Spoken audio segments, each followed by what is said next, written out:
est vainqueur et tout puissant. Il est ressuscité, il est vivant. Jésus est vainqueur et tout puissant. Il est ressuscité. Il vit encore aujourd'hui. Alléluia.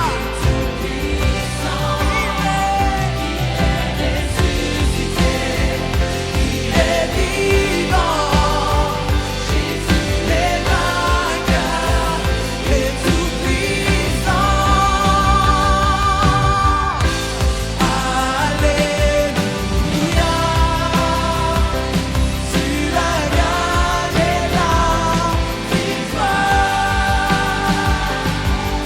as gagné la victoire.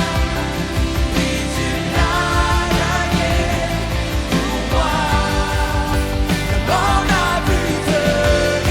Oui, tu l'as gagné pour moi. Le mort n'a pu te garder. Au roi ressuscité, tu es en majesté. Au roi ressuscité, on a pu te garder. Au roi ressuscité, tu es ressuscité, tu es ressuscité. Tu es en majesté. Au roi ressuscité.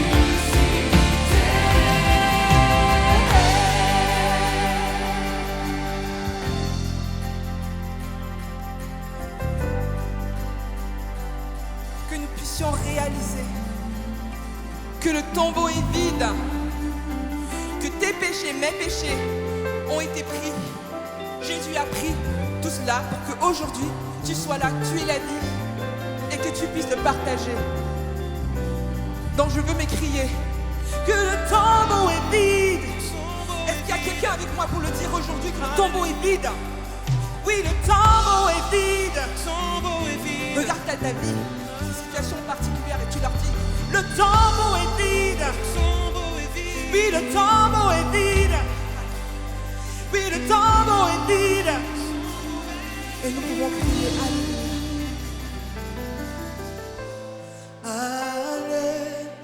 Alléluia. Tu as gagné la victoire.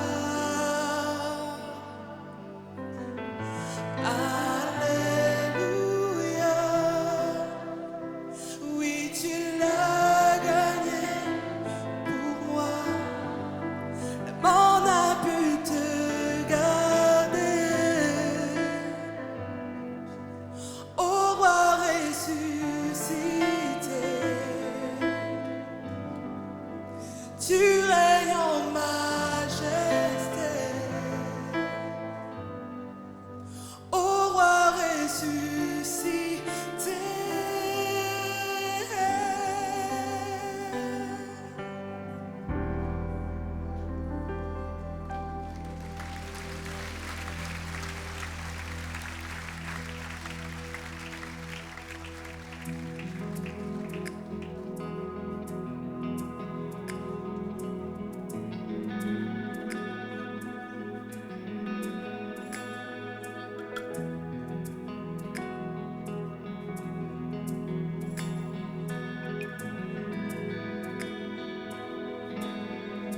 C'est par ta grâce que je ne mérite. Tu as pris ma place. Je n'en suis pas digne. Mais ton sacrifice dit que tu m'aimes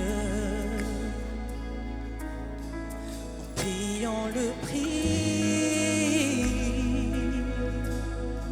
Tu m'as rendu libre. Oh, oh, oh.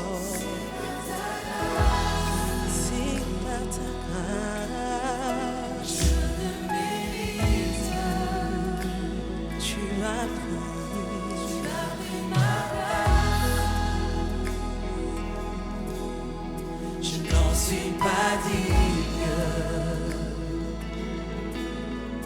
de ton sacrifice. Dis que tu m'aimes, en payant le prix. Tu m'as rendu libre. Je suis libre. Je suis libre de mes péchés, des fautes et des peines. Par ton sang à la croix, tu as brisé mes chaînes. Je suis libre de mes péchés, mes fautes et mes peines. Par ton sang à la croix, tu as brisé mes chaînes. Par ta grâce, Réalise-le aujourd'hui. c'est par ta grâce, C'est par ta grâce que je suis sauvé. par ta grâce, Par ta grâce, je suis libéré, racheté, justifié. Oh, par ta grâce, par ta par grâce. ta grâce, Tu me donnes un nom nouveau. Tu me revêts d'un habit nouveau. L'ennemi n'a plus aucun mot à dire sur ma vie, parce que je suis justifié par le sang de Jésus.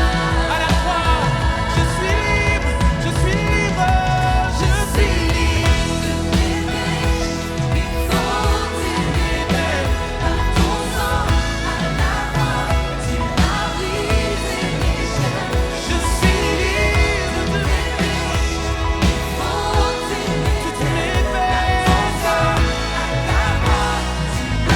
Dis encore, je suis libre, je suis libre. Tu as brisé mes chaînes. Je suis libre.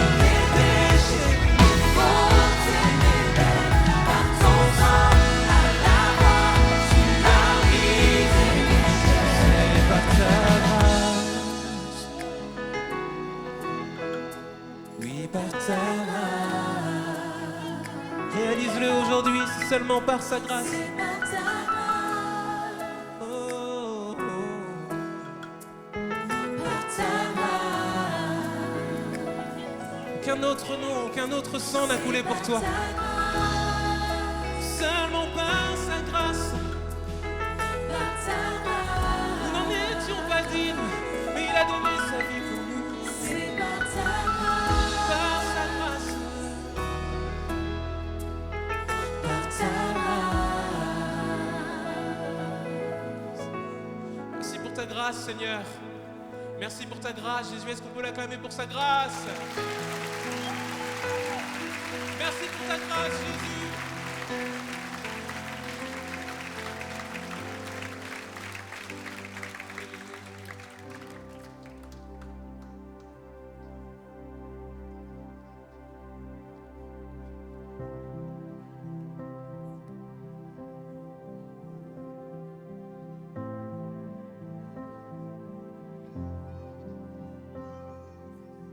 Comme un enfant jouant sur le sable, croyant qu'il peut vider la mer. Je me tiens devant l'inexprimable, l'amour plus grand que l'univers. Tu es Dieu, éternel et infini. Tu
fait, je continuerai, j'essayerai encore, j'essayerai encore.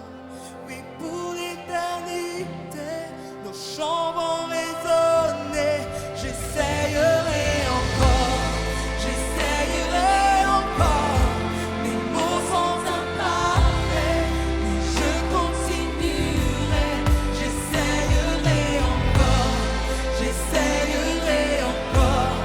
Oui, pour l'éternité, nos chants vont résonner, j'essayerai encore, j'essayerai encore.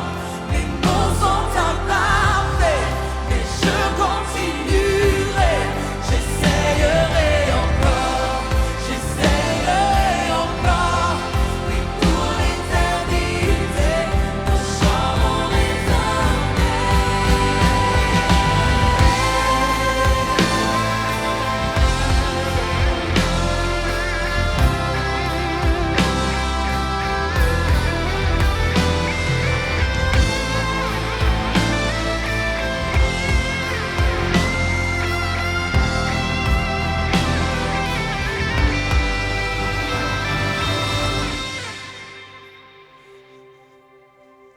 Dieu que ma pensée ne peut cerner, mes mots s'épuisent à te saisir. Mais quand je contemple ta beauté, mon cœur ne peut les contenir. Tu es Dieu, éternel et infini. Je le vois, tu es Dieu, qu'aucun mot ne peut décrire. J'essayerai encore.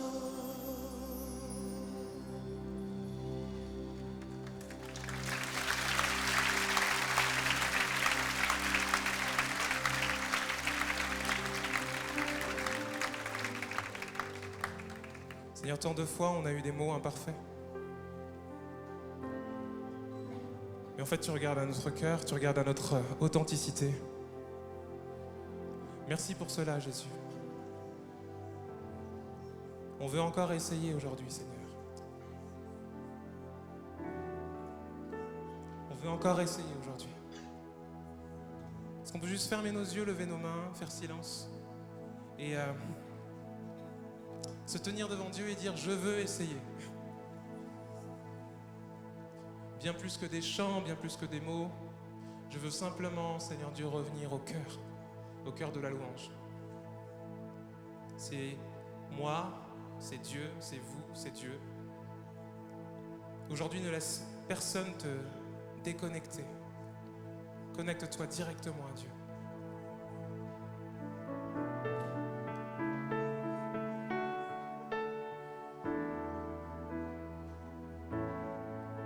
Le chant terminé, le rideau retombe, je viens simplement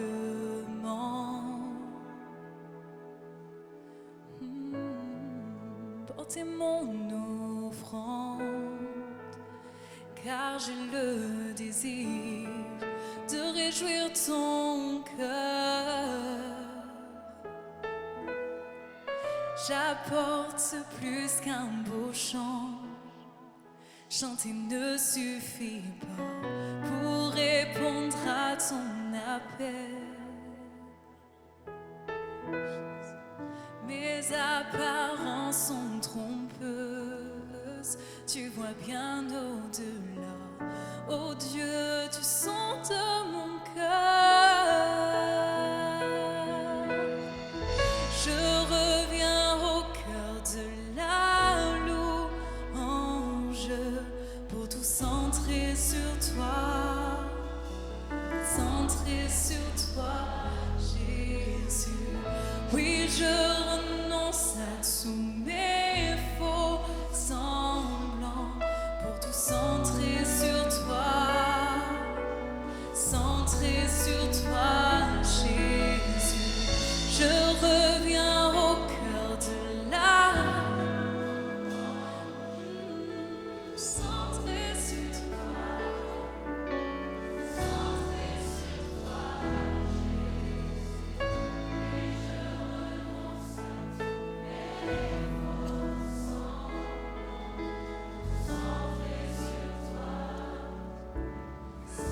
quelqu'un, on va le dire encore une fois. De tout ton cœur, proclame. Reviens au cœur de la louange. Rien que toi et moi. Il n'y a que toi, Jésus, il n'y a que toi. Il n'y a que toi, Seigneur, en ce lieu, en cet instant. Je veux être et plus paraître, centré sur toi. Encore une fois, comme un cri de cœur, je reviens au cœur.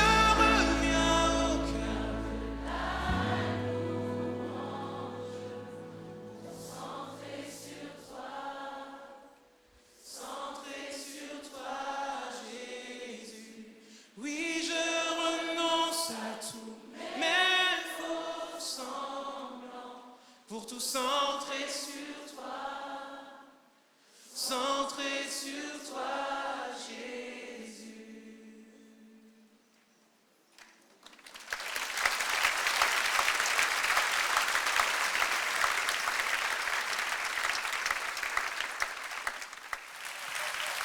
Comment ça va tout le monde? Comment ça va tout le monde? Est-ce que c'est possible de juste pousser un cri de joie, pousser un cri de louange au Seigneur maintenant? Écoutez ça. La semaine dernière, le pasteur Yvan a prêché un message vraiment de feu parce qu'il nous a amené, il nous a rappelé en fait la manière dont le peuple d'Israël est sorti d'Égypte. Alléluia. Vous vous rappelez de ça ou pas? Et vraiment, on était vraiment dans la joie, on a exprimé ça, mais il faut être honnête, des fois dans notre vie chrétienne, alors qu'on avance dans notre cheminement avec Dieu, on se rend compte que l'ennemi ne nous laisse pas tranquilles. Et l'ennemi vient essayer de nous ramener dans une espèce de captivité, nous ramener en prison. Et aujourd'hui, j'ai un thème, en réalité, qui est également une proclamation aujourd'hui. J'aimerais te dire, aujourd'hui, je sors de ma prison. Si tu es d'accord avec ça et si ça correspond avec toi, est-ce que tu peux...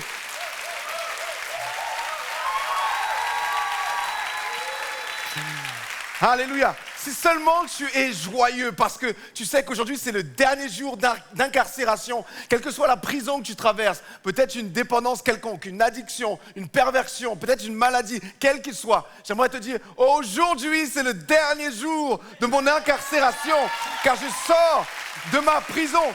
Que quelqu'un fasse trembler les murs avec une louange puissante. Yes. Aujourd'hui, j'aimerais te parler de certaines prisons, des prisons qui nous empêchent d'avancer, qui nous empêchent de nous émanciper, de trouver cette vie de liberté auquel le Seigneur nous appelle à vivre. On va considérer le livre d'Actes des Apôtres, au chapitre 16, à partir du verset 16, verset 18, les deux premiers versets. Et on va considérer en fait une prison. La première prison, c'est la prison de dépendance. Alors, on y va. Comme nous allions au lieu de prière, une servante qui avait un esprit de python et qui, en devinant, procurait un grand profit à ses maîtres, vint au-devant de nous et se mit à nous suivre, Paul et nous. Elle criait, « Ces hommes sont les serviteurs du Dieu très haut et ils vous annoncent la voie du salut. » Elle fit cela pendant plusieurs jours et à un moment donné, Paul, fatigué, se retourne et dit à l'esprit, « Je t'ordonne, au nom de Jésus-Christ, de sortir d'elle. » Et il sortit à l'heure même. Alléluia. Je crois que le Seigneur va intervenir dans cette prison. Alléluia. Il y a plusieurs dépendances. Dans ce texte, j'ai dénoté quelques dépendances, notamment la dépendance humaine. Cette femme avait un statut d'esclave en réalité. Elle dépendait totalement de ses maîtres. Maintenant, il faut savoir que dans l'Empire romain au 1er siècle, la majorité des esclaves de l'Empire romain étaient des butins de guerre. Et toutes sortes de gens, acquis par l'armée romaine d'ailleurs, sont devenus esclaves. Et dans bien des cas, des individus se vendaient eux-mêmes à cause de leurs dettes. Les maîtres romains traitaient habituellement leurs esclaves avec une certaine mesure de respect, et même beaucoup d'entre eux tenaient des positions de responsabilité chez leurs maîtres. Les esclaves pouvaient donc se marier, accumuler des biens et même racheter leur liberté. Et selon la loi romaine, figurez-vous que les esclaves devaient être libérés, quoi qu'il advienne, à l'âge de 30 ans. Donc cette femme, en réalité, dans cette condition d'esclave, pouvait quand même nourrir une perspective de liberté qui lui donnait de l'espoir, en fait. Le problème, c'est que cette femme, elle n'était pas seulement dépendante de ses maîtres, mais elle était également dépendante d'un esprit. Je parlais de la dépendance spirituelle pendant un moment. En fait, elle était animée d'un esprit, on dit un esprit de python ou un esprit de divination, un mauvais esprit. C'est intéressant de voir que des fois, on peut connaître tellement des soucis, des difficultés, être enfermé dans une certaine dépendance qu'en fait, on oublie même qui on est. Des fois, nos problèmes deviennent notre identité. C'est comme si, pour les gens, les problèmes deviennent notre identité. Cette femme, il n'est nullement fait mention de son nom. Par contre, on sait de quel esprit elle était animée. Cette femme avait de manière indirecte une influence significative dans cet endroit et de nombreuses personnes venaient à elle pour ce qu'elle avait, pour connaître l'avenir. Ça ne doit pas être facile pour quelqu'un, non seulement d'être esclave, c'est-à-dire d'être limité dans sa capacité de vivre au jour le jour, mais en même temps d'être possédé par un esprit. En fait, une des choses les plus merveilleuses que Dieu nous donne, c'est la capacité de choisir. Et cette femme est limitée dans ses choix. Et d'ailleurs, quand il s'agit de cette possession démoniaque, cette possession spirituelle, en fait, on va voir que finalement, cet esprit a un espèce de contrôle sur cette femme. Imaginez-vous cette situation. Cette femme est comme prisonnière de son propre corps. Elle dépend de ses maîtres, elle dépend de cet esprit. Elle ne peut même pas avoir le luxe de choisir la liberté. En fait, elle est enchevêtrée, empêtrée dans un système que j'appelle un système de dépendance. En fait, quand on connaît ce qui se passe en prison, on comprend que une prison n'est pas une prison à cause des murs ou des barreaux ou des chaînes ou des clés ou des serrures. Non, une prison est une prison à cause du système qui est rattaché à cet endroit. Amen. Donc la prison repose sur un système et on a cette femme, on sait que cette femme est victime.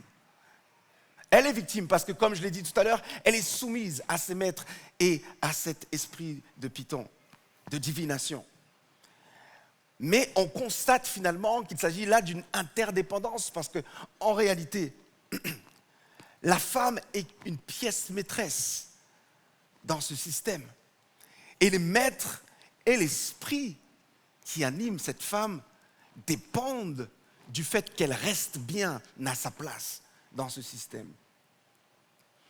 C'est pourquoi, en fait, cette femme est comme prise au piège dans cette toile, dans ce système. L'esprit qui l'anime veut garder cette autorité qu'il a dans ce lieu. Et les maîtres, quant à eux, tirent profit. Ils gagnent beaucoup d'argent avec cette capacité qu'elle a de prédire l'avenir. Et ma question est celle-ci. Comment est-ce qu'on reconnaît un système de dépendance? En fait, moi, j'ai un ami, je vais l'appeler Joe, en fait, qui n'avait pas son permis de conduire. Et à chaque fois qu'il devait se déplacer, il demandait à Vincent, je vais appeler l'autre ami Vincent, il va demander à Vincent, est-ce que tu peux s'il te plaît m'amener ici ou là? Et donc pendant longtemps, c'est ce qui se passe. À chaque fois que Joe a besoin de partir, il va demander à Vincent, Vincent, est-ce que tu peux me déposer? Et Vincent va accepter, c'est le bon ami. Il va aider cette personne. Et un jour, en fait, Joe en a marre, elle en a marre d'être dépendante, donc elle va vouloir sortir de cette situation. Donc ce qu'elle va faire, c'est qu'elle va passer son permis, elle va l'avoir. Elle est au comble de sa joie, elle appelle Vincent, elle lui donne la nouvelle. Mais en fait, la réaction en fait, de Vincent va l'étonner. Il n'exprime pas la joie qu'elle pensait lire sur son visage ou dans sa voix. Pourquoi? Parce qu'il y a certains types de personnes, quand ils vous aident en prenant soin, en faisant attention de ne jamais vous donner la stratégie pour vous en sortir. Et en d'autres termes, j'aimerais te dire que si quelqu'un t'offre régulièrement son aide, mais que cette personne ne t'encourage jamais à l'autonomie, alors ce n'est pas une aide, c'est un piège. Pour te maintenir dans un état de dépendance et pour nourrir un sentiment d'importance. Bien sûr, je ne parle pas de tout le monde, mais certaines personnes, ça les dérange que tu évolues. Oh, tu ne peux pas dire amen à ça, parce que... Mais certaines personnes ne seront pas contentes que tu as reçu cet examen ou que tu aies ton permis ou que tu évolues dans ta vie. Je ne sais pas si ça vous est déjà arrivé, mais moi, ça m'est déjà arrivé. Parce qu'en fait, il y a un système. J'ai besoin de me sentir important et c'est cool pour moi de savoir que tu as besoin de moi. Et le moment où tu ne m'appelles plus parce que tu t'auto-suffis, ça me dérange parce qu'en fait, il y a ce système qui est en place. Tu as besoin de moi et moi, j'ai besoin de cette importance que tu me donnes et ce système est là. Et j'ai tout intérêt à ce que tu restes en bas. Mais Paul a démantelé le système. En fait, Paul a compris ce qui se tramait. Et il n'a même pas, alors que cette femme a poussé cette interjection et elle a dit, ce sont les hommes de Dieu et ils vous annoncent la voie du salut. En fait, il n'a pas été moussé par cette parole. Non. Il a démantelé, en fait. Il a reconnu, il a démasqué, en fait, cet esprit. Et il va s'attaquer et parler directement à cet esprit. Et il va dire, au nom de Jésus, sors de cette femme.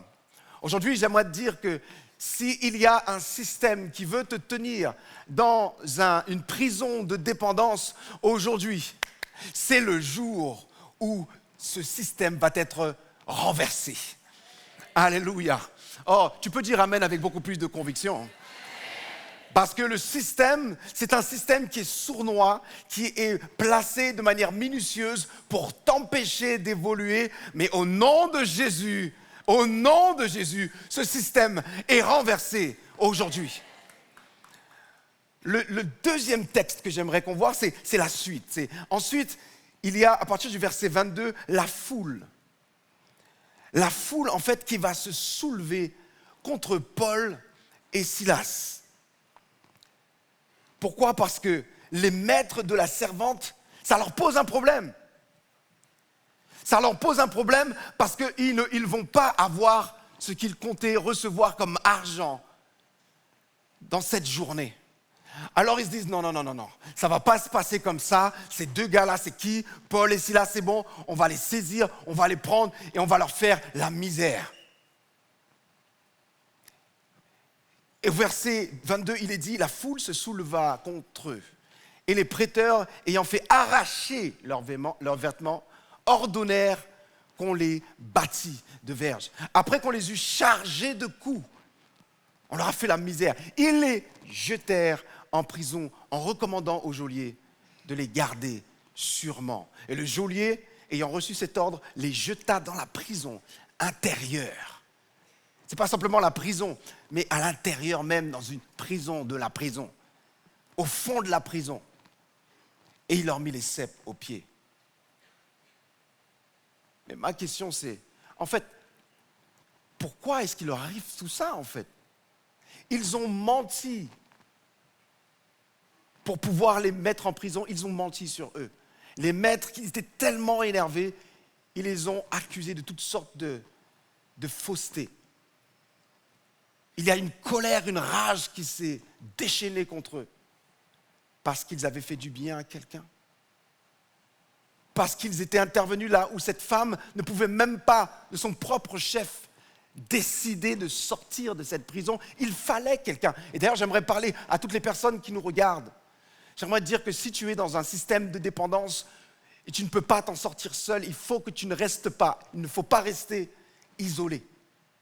Il ne faut pas rester isolé. Il faut que tu en parles. Il faut que tu cherches de l'aide.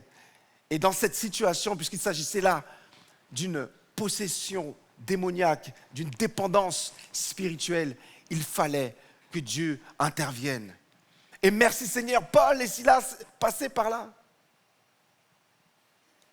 Ils ont prononcé cette parole puissante. Et cette femme a été libérée. Mais écoutez ça. Cette femme a été libérée et c'est une bonne chose. Mais Paul et Silas étaient maintenant dans une prison d'injustice. Leur présence dans cette prison n'a aucun sens. Et si je réfléchis bien, je me mettais à leur place, je me disais, mais attends, pourquoi je fais quelque chose qui est bien et là, en fait, je suis mis de côté, on ment sur mon cas, on salit mon nom sur Internet, on dit toutes sortes de mauvaises choses à mon sujet alors que j'ai essayé d'être bon envers une personne. Pourquoi est-ce que ça m'arrive, Seigneur? Je suis dans une prison d'injustice. Pourquoi une prison? Parce que même mes arguments, personne ne veut les entendre. Je peux dire la vérité, mais personne ne peut écouter ma vérité. Je suis coincé. Et même un argumentaire ne pourrait même pas m'en sortir. Je suis dans une prison d'injustice. Et à ce moment-là, quand on est dans une prison d'injustice, on a deux options.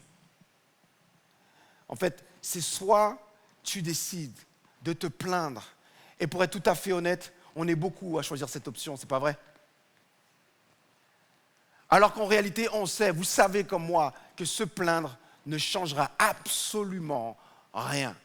En fait, compte, en se plaignant, qu'est-ce qu'on fait? On magnifie notre problème. On le rend plus gros. Non, Paul et Silas, je les imagine dans cette prison. J'imagine qu'ils se sont dit, ouais, est-ce que tu te souviens pourquoi on est dans cette prison? Avec leurs blessures, avec leur corps ensanglanté. Ils n'avaient plus de vêtements ou presque. Ils avaient peu de force. Et j'imagine cette conversation. Et Silas a dû répondre, ouais, je me souviens, cette femme, elle était complètement perdue. Et en fait, Dieu nous avait... On voulait aller en Asie, Dieu nous avait bloqué, le Saint-Esprit nous avait empêchés d'aller en Asie. Et tu avais eu ce rêve, Paul? Oui, je me souviens de ce rêve, où j'ai vu ce Macédonien dire, viens à notre secours, oui. Donc on s'est dirigé vers la Macédonie, en fait, vers la Macédoine, pardon.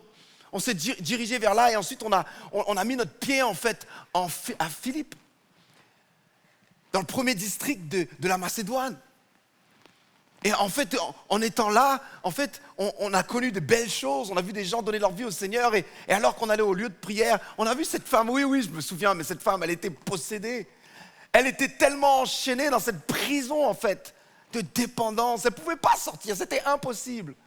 Ah ouais, je me souviens. Ah là, qu'est-ce que le nom du Seigneur est important. Oui. Parce qu'il y a véritablement une puissance. Tu sais quoi? On va louer Dieu. Ouais, franchement, on va louer Dieu. Et ils ont décidé de choisir la louange plutôt que la plainte. Ils ont choisi de se réjouir et de louer leur Dieu. Alléluia. Dans cette situation d'injustice, ils ont décidé de louer, de glorifier le Dieu juste. Alléluia. Et ils ont commencé à élever la voix. ils ont commencé à élever la voix. Vous savez, il y a 2 Corinthiens 3, 17 nous dit, « Or, le Seigneur, leur Dieu, c'est l'Esprit.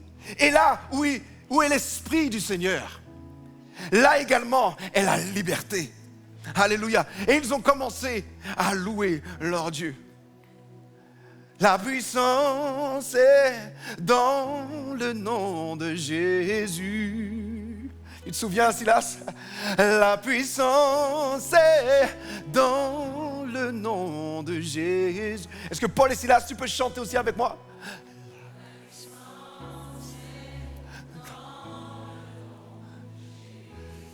Tu te rappelles pourquoi? Pour briser les chaînes, briser les Alléluia, briser les chaînes, pour briser les chaînes, briser les chaînes, briser. Encore une fois, la puissance est dans le nom, la puissance est dans. Si seulement tu es dans cette prison d'injustice, chante plus fort. Ne laisse pas le diable avoir raison. Allez, vas-y, chante plus fort. La puissance est... Wouh! Pour briser les chaînes. Briser les chaînes. Wouh!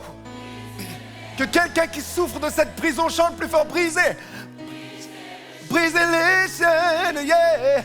Alléluia. Encore une fois, brisez les chaînes, chante. Chante. Alléluia. Je ne sais pas si tu as été réel dans ce chant, mais si toutefois tu es dans cette prison de dépendance, quand tu commences à louer, alors que ça n'a pas de sens, ça n'a aucun sens, pour quelqu'un qui est cartésien, comment est-ce que tu veux louer Dieu dans une situation où tu es dans l'injustice?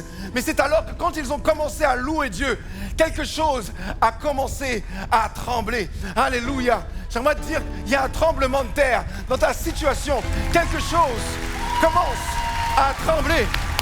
Quand tu commences à louer Dieu, quelque chose commence à trembler.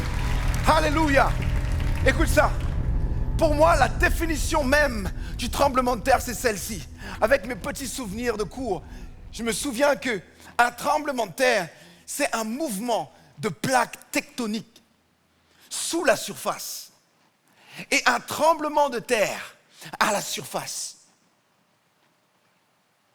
En fin de compte, en d'autres termes, c'est un mouvement dans l'invisible qui a des répercussions dans le visible. Alléluia. En fait, quand j'ai lu ce passage, je pense que le Saint-Esprit m'a ramené dans un autre passage tout de suite. Et j'ai fait le lien avec Matthieu, chapitre 27, versets 50 à 52. Il nous est dit que Jésus sur la croix a poussé un grand cri et il a rendu l'esprit. Il rendit l'esprit. Et voici, le voile du temple se déchira en deux, depuis le haut jusqu'en bas.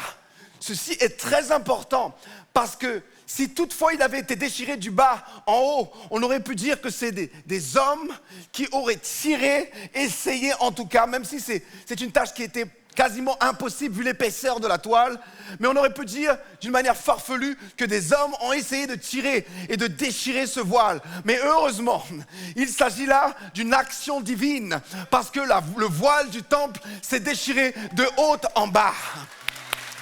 Et la Bible dit, alléluia, la Bible dit qu'ensuite il y eut un tremblement de terre. La terre trembla. Ce qui me fait comprendre que lorsque la terre tremble, c'est un indicateur que Dieu a ouvert l'accès qui nous séparait d'avec lui. Alors lorsque tu es dans une prison d'injustice et que tout ce qui est autour de toi veut te faire croire que tu n'as pas le droit de louer ton Dieu et que ton Dieu est loin, il n'est pas là. Quand tu loues quand même, alléluia, quand tu loues quand même, il y a un tremblement de terre dans l'invisible. et une action de Dieu de telle sorte à ce qu'il déchire le voile de haut en bas et donne un accès. Alléluia. Un accès, c'est une voie à double sens. Ce n'est pas juste moi qui peux sortir, mais c'est surtout aussi Dieu qui peut entrer et agir dans ma situation. Que quelqu'un qui est dans une prison d'injustice...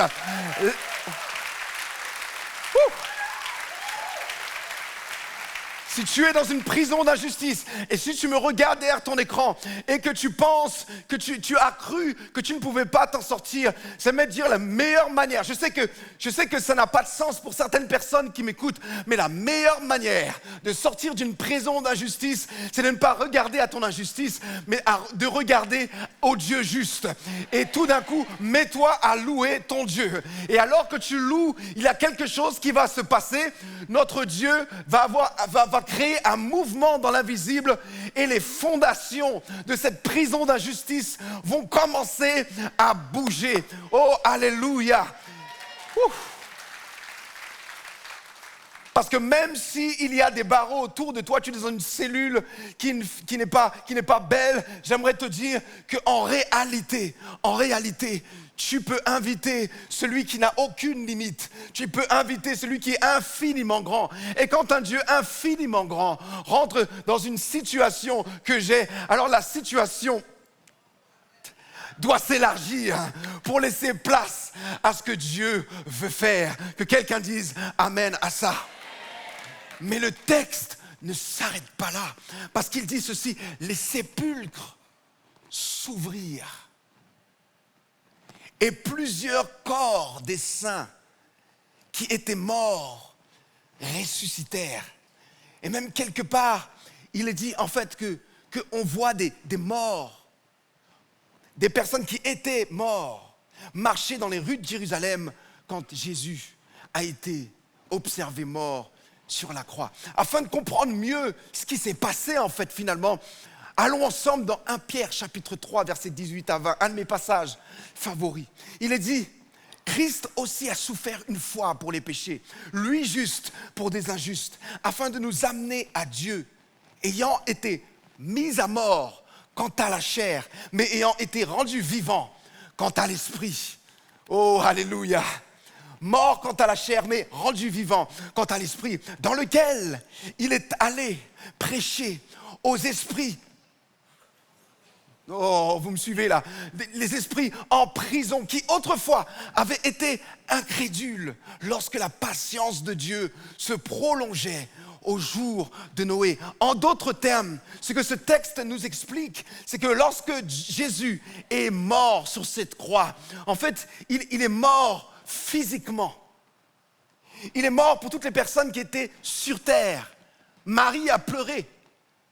Les disciples étaient dans l'angoisse parce que Jésus est mort. Mais il nous dit qu'en fait, il est juste allé au séjour des morts. Parce qu'en esprit, il était busy. Ce n'était pas un week-end au Club Med qu'il est parti faire, mais il est parti pour bosser. Et notre Jésus est parti en esprit prêcher aux esprits en prison. Oh, j'aime ça, parce que ça me rappelle en fait que Jésus est mandaté pour aller libérer les captifs. Alléluia. Vous vous rappelez quand au début de son ministère terrestre, il rentre dans la synagogue, il prend un rouleau et il lit le passage qui parle de lui en disant « L'Esprit du Seigneur m'a oint, alléluia, et sur moi il m'a oint pour, ensuite il dit plus loin, libérer les captifs. » Je ne sais pas qui est en face de moi ou qui me regarde derrière ton écran, mais je sais que si toutefois tu es captif de quelque chose, quelle que soit la chose, Jésus est mandaté pour ça. Ouh. Jésus est mandaté pour ça. Dis à ton voisin, Jésus est mandaté pour ça. Mets sur le chat, écris Jésus est mandaté pour ça. Il est mandaté pour les addictions. Il est mandaté pour les perversions. Il est mandaté pour le stress et l'angoisse qui t'empêchent de dormir la nuit. Il est mandaté pour cette manière dont tu as de te sous-estimer continuellement. Cette manière que tu as aussi d'être dépendant de toutes sortes de personnes et toutes mauvaises paroles prononcées sur ta vie. Il est mandaté. Et aujourd'hui, j'aimerais te redire ce que je t'ai dit tout à l'heure. Aujourd'hui, tu vas sortir de cette prison. Oh, alléluia. Que quelqu'un dise Alléluia. Aujourd'hui, dis à ton voisin, aujourd'hui je sors, aujourd'hui je sors, aujourd'hui je sors. Yes, aujourd'hui je sors. Tu sais quoi? Même dans ce passage, je comprends en fait que quand il a prêché aux esprits en prison, ils ont dû se dire, mais attends, celui qui est la vie rentre dans le séjour des morts et prêche aux morts la vie. Mais attends, il y a trop de vie en moi pour rester parmi les morts. Il faut que je sorte. Oh, alléluia. Il faut que je sorte. Tu m'as pas compris. Je n'ai pas d'autre option. Je dois aujourd'hui sortir de cette prison parce que je reçois une parole de vie pour ma vie. Aujourd'hui, tu me regardes sur Internet, tu reçois cette parole de vie et dans ton cœur, quelque chose est remué et tu te dis, je ne peux pas rester parmi les morts parce que je ne suis pas mort. Il y a trop de vie en moi pour rester parmi les morts. Oh! Woo!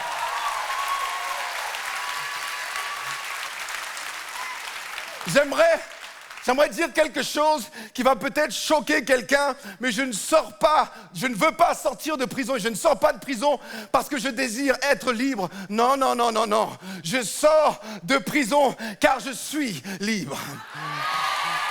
Alléluia.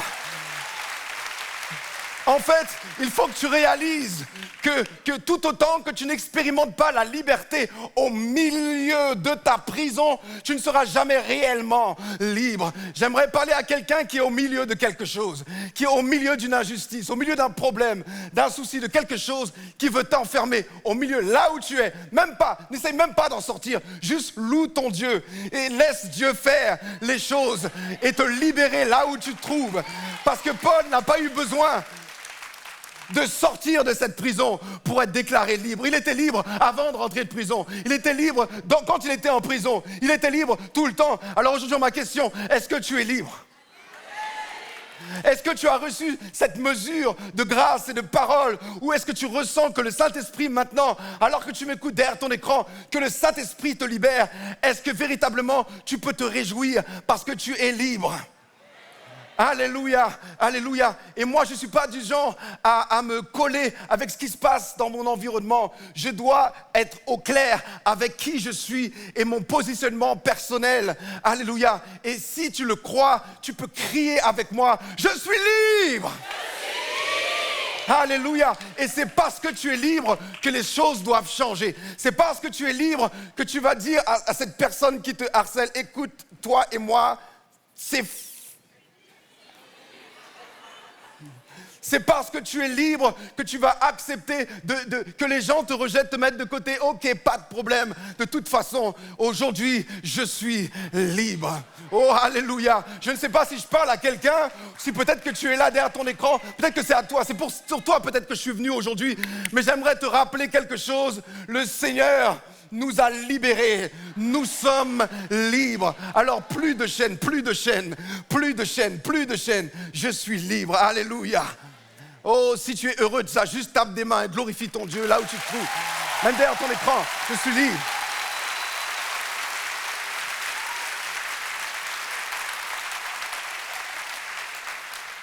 Des fois, c'est des fausses conceptions. Des fois, c'est des fausses convictions. Des fois, c'est une parole qui a été prononcée, tu étais petit. Et ensuite, tu t'es agrippé à cette parole alors que c'est une fausseté. On s'accroche des fois à des choses et on en fait un pilier alors que des fois, ce sont des faussetés, des mensonges. Et en fait, notre vie est bloquée. Mais aujourd'hui, ouvre ton cœur parce que je crois que le Seigneur veut te toucher. Il y a une autre parole, il y a une autre prison que j'aimerais en fait te dévoiler aujourd'hui. Parce que écoutez ça. La terre a tremblé. Et quand la terre a tremblé, le geôlier s'est réveillé en sursaut. Et il a dit, ok, attends, qu'est-ce qui se passe? Et il a vu une prison. Les portes sont ouvertes. Oh là là là là là là, mais en fait, l'empereur va commander ma mort. Oh là là, il n'y a pas d'issue. J'ai mal fait mon boulot. J'aurais dû mieux garder. J'aurais pas dû aller dormir. Je vais mourir. En fait, mieux vaut que je me tue moi-même. En fait, cette prison de culpabilité, cette prison, en fait, c'est une prison dangereuse. En fait, c'est une prison qui amène les gens qui sont dans cette culpabilité à l'autodestruction. En fait, ça me rappelle une période, il y a 11 ans de ça. J'étais jeune marié et aussi jeune papa. Et j'essayais vraiment, avec le peu d'exemples que j'avais vu faire, d'essayer de joindre un petit peu toutes les choses que j'avais entendues à droite, à gauche. Vous vous rappelez que j'étais quasiment en admiration devant Charles Ingalls de La Petite Maison dans la Prairie ou de Cliff Huxtable de Cosby Show, avant le scandale. Parce que je me disais, mais en fait, c'est trop bien, cette vie-là, c'est trop bien. Et en fait, une pression en fait, que je me suis soumis au début de mon mariage. Et je me suis dit, en fait, il faut que je sois irréprochable. Et quand les imperfections ont commencé à montrer le bout de leur nez, en fait, j'ai vraiment paniqué. Et un soir, 2h du matin, à cette époque-là, j'habitais en fait à Pierrefitte, dans une barre d'immeubles, au 10e étage. Cette nuit, j'ai ouvert la fenêtre et j'ai cru à ce mensonge qui disait en fait que le mieux, en vrai, c'est d'en finir. C'est toi le problème. Parce que je me suis dit, c'est toi le problème. Regarde, tu fais pas ça bien, ici, tu fais pas ça bien pour les enfants. Ta femme, regarde, tu fais pas ça bien pour elle. En fait, si tu pars, c'est bien. Et en fait, j'ai mis mon premier bras, mon deuxième bras, et j'allais me laisser aller dans le vide quand ma femme m'a attrapé par la taille. Et en fait, elle m'a tiré et je suis revenu en moi-même et j'ai réalisé la dinguerie que j'allais faire. J'ai dû me repentir, etc. Mais ce que j'aimerais vous dire au travers de cette histoire, c'est quand on est dans cette culpabilité, c'est grave. Le diable va se servir de cette prison pour nous détruire. Le geôlier, il plaçait, écoutez ça, son identité dans ses accomplissements. Je dois faire bien mon travail, il faut que je fasse bien mon travail. Et quand je ne fais pas bien mon travail, parce que mon identité est dans mes accomplissements, eh ben c'est la fin du monde. Je ne sais pas si ça parle à quelqu'un, mais il y a des personnes, vous savez ce que vous devez faire, vous le faites. Et quand vous ne faites pas bien, c'est la fin du monde. En fait, vous vous dévalorisez, regarde ce que j'ai fait, etc. Regarde, c'est pas bon. Et vous commencez à prononcer des mauvaises paroles qui vous détruisent à petit feu. Mais aujourd'hui, j'aimerais te dire quelque chose que j'ai compris qui m'a vraiment fait du bien et qui m'a vraiment libéré. J'ai compris ceci, je ne suis pas ce que je fais. Je vais redire ça, je ne suis pas ce que je fais. C'est-à-dire que mon identité n'est pas dans mes accomplissements. Que quelqu'un dise amen à ça. En fait, tu n'es pas ce que tu fais. Je ne suis pas ce que je fais. En fait, aujourd'hui, j'aimerais vous dire qu'il y a beaucoup de personnes qui qui trouvent leur identité dans les choses qu'ils font. Donc, en fait, il y a beaucoup de problèmes dans les couples, beaucoup de problèmes dans les amitiés, dans les relations humaines. Pourquoi ? Parce que je regarde ce que tu fais, je regarde ce que je fais. Si ce que je fais n'est pas à la mesure de ce que tu fais, alors ça va me poser un problème. Je ne pourrais pas t'encourager. Je ne pourrais pas, en fait, me réjouir quand quelque chose de bien t'arrive. Pourquoi ? Parce que si mon identité est dans ce que je fais, eh ben, je ne suis pas terrible, en fait. Parce que quand je regarde ce que tu fais, si c'est plus grand, plus beau, plus clinquant, eh ben, j'aurai un problème avec ma propre personne, je vais me dévaloriser. Voilà pourquoi il y a des problèmes dans les couples, parce que si tu fais plus d'argent que moi, j'ai un problème avec ça. Et peut-être il y a des problèmes aussi à l'église. Non, peut-être pas ici, dans cette église-là, mais si tu fais plus, etc. Mais je ne suis pas ce que je fais, je suis beaucoup plus que ce que je fais. Je suis un enfant de Dieu.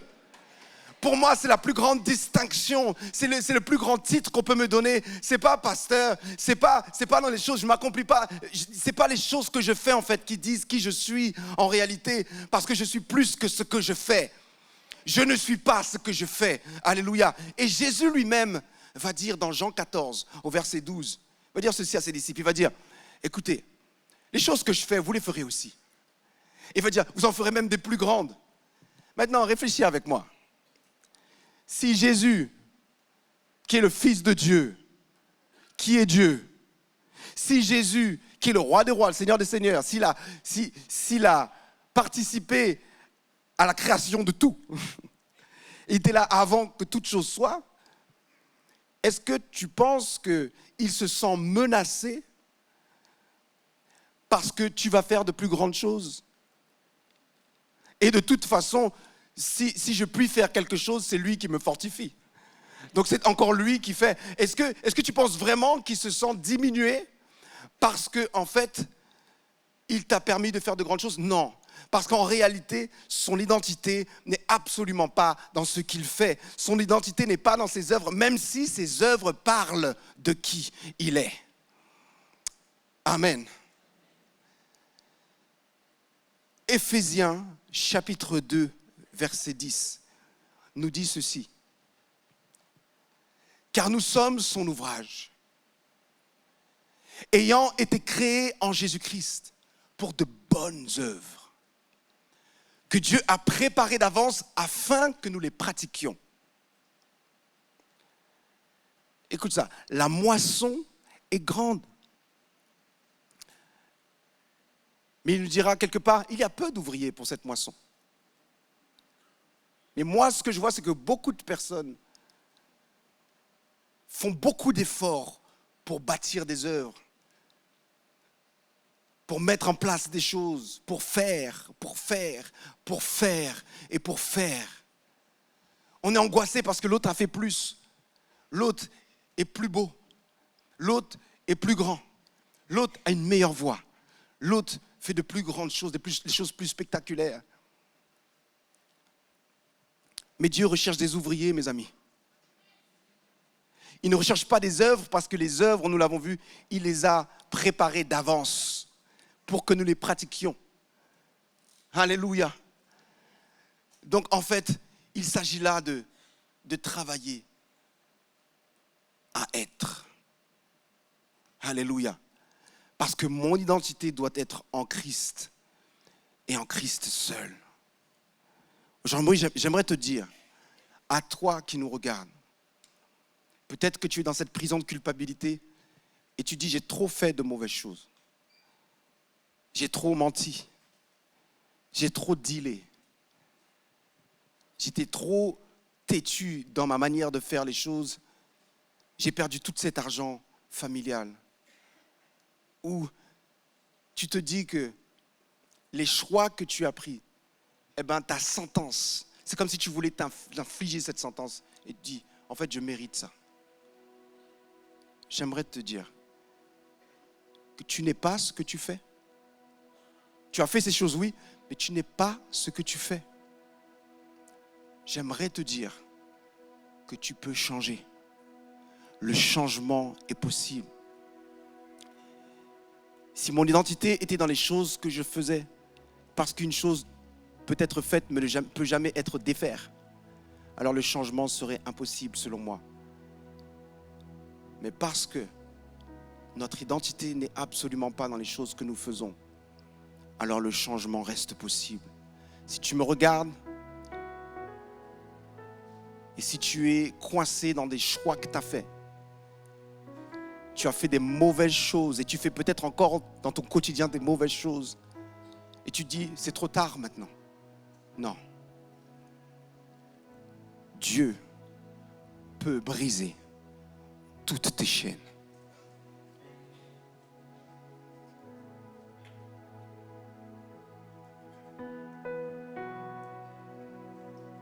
J'entends les chaînes tomber.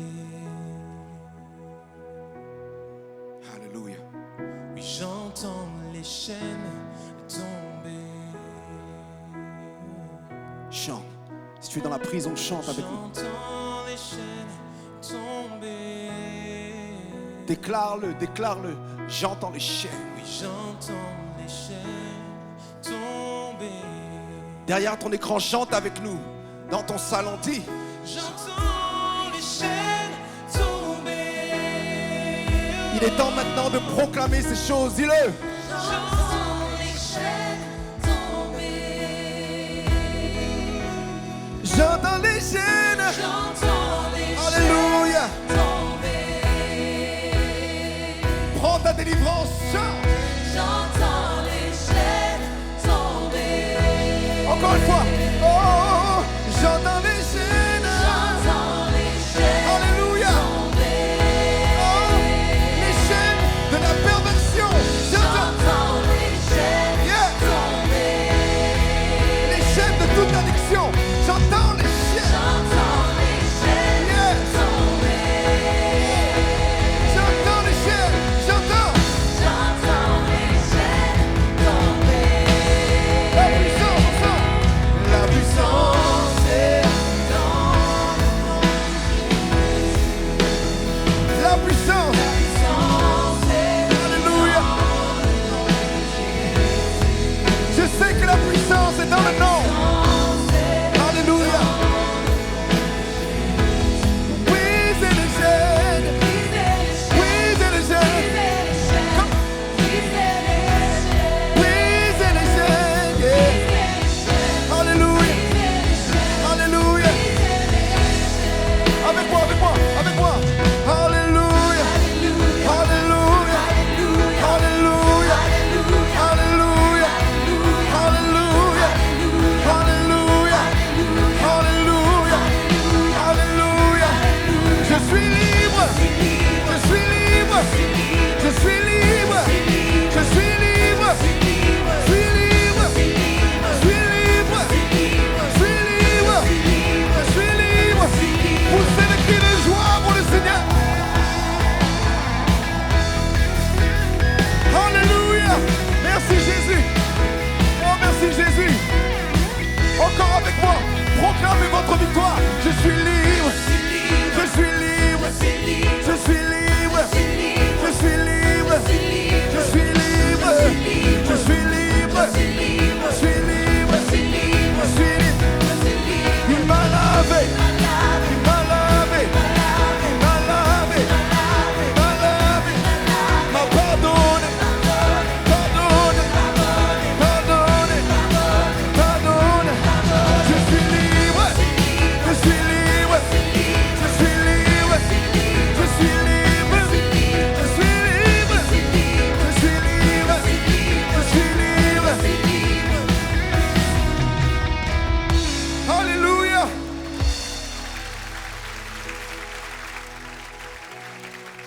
Y a-t-il quelqu'un qui prophétiquement a chanté « J'entends les chaînes tomber » ? Et maintenant, y a-t-il quelqu'un qui sent vraiment que ces chaînes sont tombées aujourd'hui ? Vous savez, on va proclamer des choses, mais juste avant, j'aimerais vous rappeler une chose. Dans cette histoire, rappelez-vous que Paul et Silas ne sont pas sortis de prison pour fuir la prison. En fait, je réalise qu'en réalité, aller dans la prison, c'était un ordre de mission du Saint-Esprit.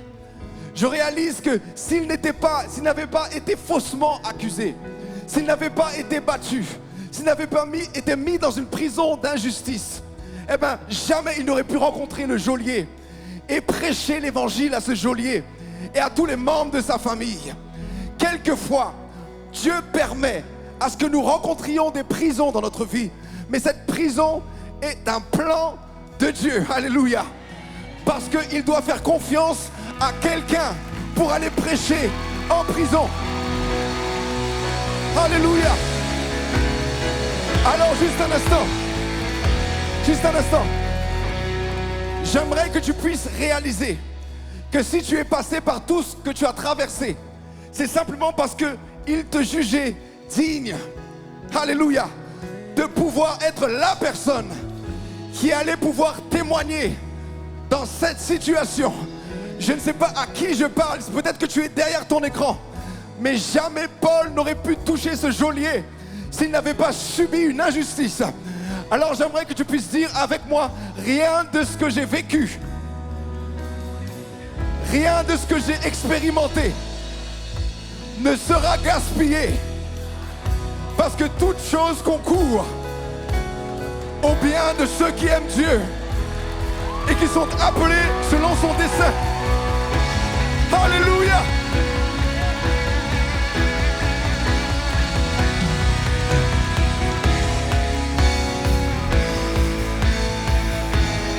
dernière chose. Alors, il n'y a aucune raison pour moi de garder un vêtement qui me rappelle mon incarcération.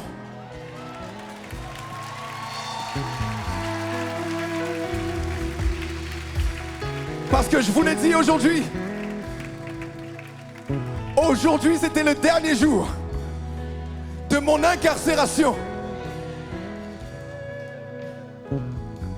Si quelqu'un comprend ce que je suis en train de faire prophétiquement, tu réalises qu'aujourd'hui, c'est fini. Ce qui symbolisait ta prison est derrière, au nom de Jésus.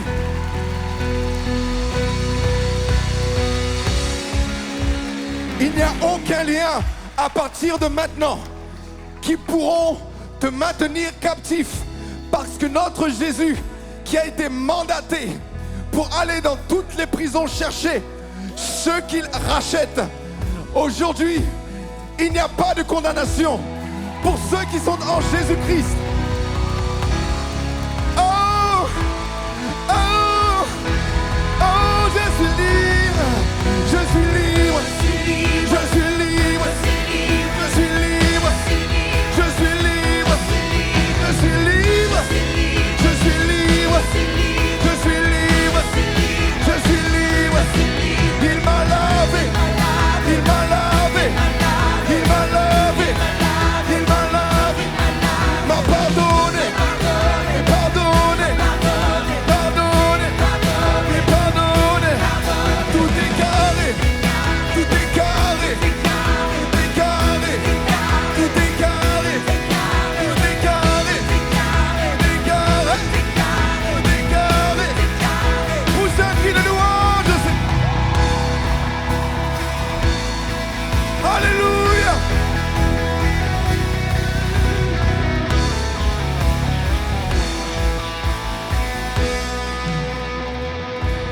Wouh. Il n'y a plus de condamnation pour ceux qui sont en Jésus-Christ. T'es d'accord avec ça? Alléluia. J'aimerais juste faire quelques annonces avant de louer comme jamais. Parce qu'en réalité, maintenant que vous êtes libre, impossible de louer Dieu façon timide. Moi, je vais vous regarder. Ok, donc après les annonces, ils vont reprendre la louange et on va finir vraiment en beauté, mais vous allez danser. C'est bien de proclamer la liberté, mais c'est bien de danser sa liberté aussi. Nos corps ont été libres aussi, en même temps que nos pensées. On est d'accord ou pas? La prière rapidement. S'il y a des personnes qui veulent vraiment qu'on prie pour eux, pour des sujets spécifiques, vous avez besoin d'aller plus loin avec un sujet particulier, je vous invite à venir sur le côté, dans cet auditorium, des personnes vont prier pour vous. Mais si vous nous regardez sur Internet et vous avez des sujets spécifiques, envoyez-les à prière@églisemlk.fr. Et bien évidemment, il y a une ligne de prière. Vous avez un numéro qui s'affiche au bas de l'écran et vous pourrez bien évidemment parler, converser avec un équipier de MLK Prière qui sera ravi de prier avec vous. Si toutefois vous voulez bénir l'église MLK au travers de tout ce que l'église MLK est appelée à faire dans la francophonie, vous savez quoi, j'étais il y a quelques temps à Montréal, je peux vous dire que l'église MLK est un rayonnement extraordinaire dans la francophonie. Et ça, c'est rendu possible aussi parce que certaines personnes ne font pas juste que recevoir, mais également donner en retour. Alléluia.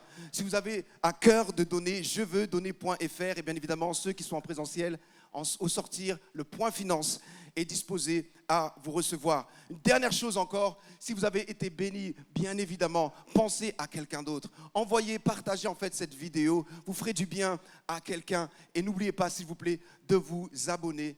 Parce que véritablement, tout ce qui sort de l'église MLK là, sur YouTube, là, c'est le feu, vraiment, c'est le feu, c'est le feu. Est-ce que vous êtes prêts pour louer Dieu comme des gens libérés? Non, alors on oublie les... Laissez pas les jeunes faire. Il y a des personnes même d'un certain âge, dansez plus chaud que les autres. Montre-leur comment mamie sait danser encore. Ok. Soyons en feu dans la louange, mon frère Gauthier, vas-y. Et n'oubliez pas, vous êtes libres. Allez, on peut acclamer le Seigneur bien fort. Est-ce qu'il y a des libérés dans ce lieu? On va taper des mains pour celui qui est ressuscité.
toi, dis-lui aujourd'hui, je suis libéré.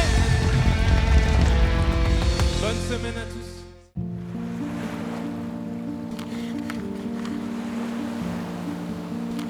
Je viens d'une famille catholique mais très peu pratiquante. Du coup, j'avais quand même une certaine notion de Dieu et de Jésus, mais je croyais pas moi en tout ce qu'il avait fait, ses miracles et tout. Pour moi, c'était impossible. Par contre, j'ai toujours prié sans appeler ça une prière en fait. Voilà, j'étais tout le temps en train de dire bon, écoute, s'il y a quelque chose qui existe, je disais toujours quelque chose. À mes 18 ans, je quitte le domicile familial pour mes études. Tout sombre un peu dans ma vie parce que je fais que des mauvaises rencontres, je lâche mes études. J'enchaîne les relations sexuelles avec plein de garçons, avec des hommes très violents.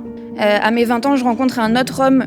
Très vite, il se montre aussi violent, maltraitant, et voilà. Et je suis quand même restée 9 ans avec. Quand je l'ai quitté, j'ai recommencé à aller voir plein de garçons. C'est là où j'ai rencontré mon mari actuel, en fait. C'était dans cette période-là. Lui, il connaissait Jésus depuis... il a été baptisé en 2009. En fait, il a beaucoup souffert au début de la relation parce que moi, j'étais vraiment dans cette chose de d'avoir plein d'amants, plein d'hommes, plein de... Et du coup, il est resté quand même. Il me disait, tu vaux mieux que ça. Moi, je t'aime, tu vaux mieux que ça. Et il me pardonnait à chaque fois. Et bon, à un moment, j'ai arrêté quand même mes bêtises. Je suis restée avec cet homme-là. Et lui, petit à petit, il se met. Il me parlait de Dieu, il me parlait des choses. Je refusais de croire. Je faisais que lui dire, mais moi, c'est impossible. Moi, c'est impossible que Dieu m'accepte. Regarde la vie de péché que j'ai eue. Lui me disait que, enfin, voilà, lui, il priait beaucoup pour moi. Et à un moment donné, je me suis dit, mais cet homme-là, c'est un homme super bien. Donc là, il faut que tu t'intéresses un peu plus à Dieu. Mais durant tout ce temps, je priais. Quand je vous dis que je priais mon petit quelque chose, il n'est jamais parti, en fait. En août 2021, en fait, j'avais un livre, une grosse Bible, mais une Bible pour enfants, illustrée. Et je suis allée la chercher chez mes parents à Bordeaux. Et je l'ai lu en entier. J'ai demandé à regarder mon premier culte et c'était « Tu es coupable, mais ». Et c'était exactement ce que je ressentais, c'était exactement ça. Et là, tout de suite, je lui ai dit « Non, tous les dimanches, maintenant, on y va ». Et depuis, on médite ensemble tous les jours. Et maintenant, je sais que ce petit quelque chose-là, au final, c'était Jésus, il était là depuis le début. Mais maintenant que je sais que c'est lui qui m'a sauvée et que je suis très contente d'être là.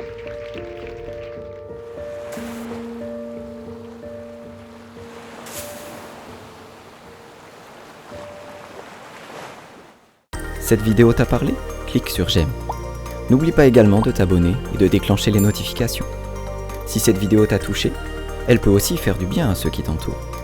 Prends 5 minutes pour la partager à un proche ou à un ami qui en aurait besoin.